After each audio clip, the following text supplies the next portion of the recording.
لە ساڵانی ڕابردوو بەهۆی قەیرانی دارایی و دابەزینی نرخی نەوت و ڤایرۆسی کۆرۆنا و نەبوونی بودجەی ئەو بودجەی کە لە عێراق دێ بۆ هەرێمی کوردستان دامەزانی فەرمانبەرانی گرێبەست ڕاگیرا بوو کە بە پێکە لە پەرلەمانی کوردستان یاسایەک دەرکرا بوو کە دوای 3 ساڵ هەموو فەرمانبەرێکی گرێبەست بکرێ بە هەمیشەی. بەڵام ئێمە ئەوە ساڵانێکی زۆرە چاوەڕێین تا ئێستا نەکراین بە هەمیشەی. ئێستا لێرە ئێمە هاتوینە سەر شەقام بە حکومەت بڵێن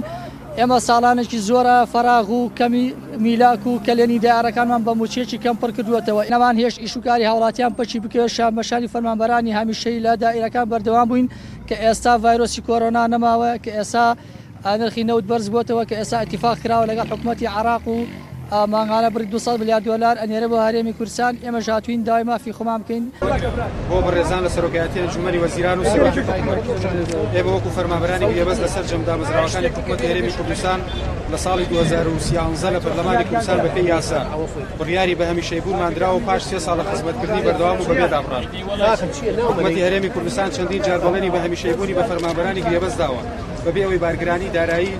دروست بکات لەسەر شانی حکوومەت بەپێی داتاکات کەچی سەر ڕای تەواوبوونی ماوەی یاسایی خۆمان کە 3 ساڵە وە خزمەتمان لە نێوان 4 ساڵ بۆ 15 ساڵدایە تاوەکو ئێستا بڕیاری بە هەمیشەیبوونمان نەدراوە.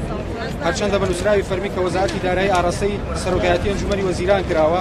بە داتا و زانیاری ورد ئەوە سەلمێنراوە کە فەرمانبەرانی هەمیشەیی کە بکرێن بەگرێبەست نە بارگرانی دارایی نەک بارگرانی دارایی دروست ناکات بەڵکو مانگانە بڕی 2 ملیار و 805 میلیۆن دینار بۆ حکوومەتی هەرێمی کوردستان ئەگەڕێنێتەوە. ئەمەش سەلمێنەری ئەو ڕاستیە کە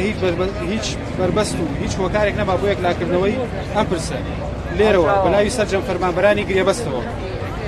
بەناوی سەرجەم فەرمانبەرانی گرێبەستی گەرمیان و تەواوی هەرێمی کوردستانەوە داواکاریمان ئاراستەی سەرۆکایەتی حکوومەت و سەرجەم وەزیرەکان لە سەرۆکایەتی ئەنجومەنی وەزیران دەکەین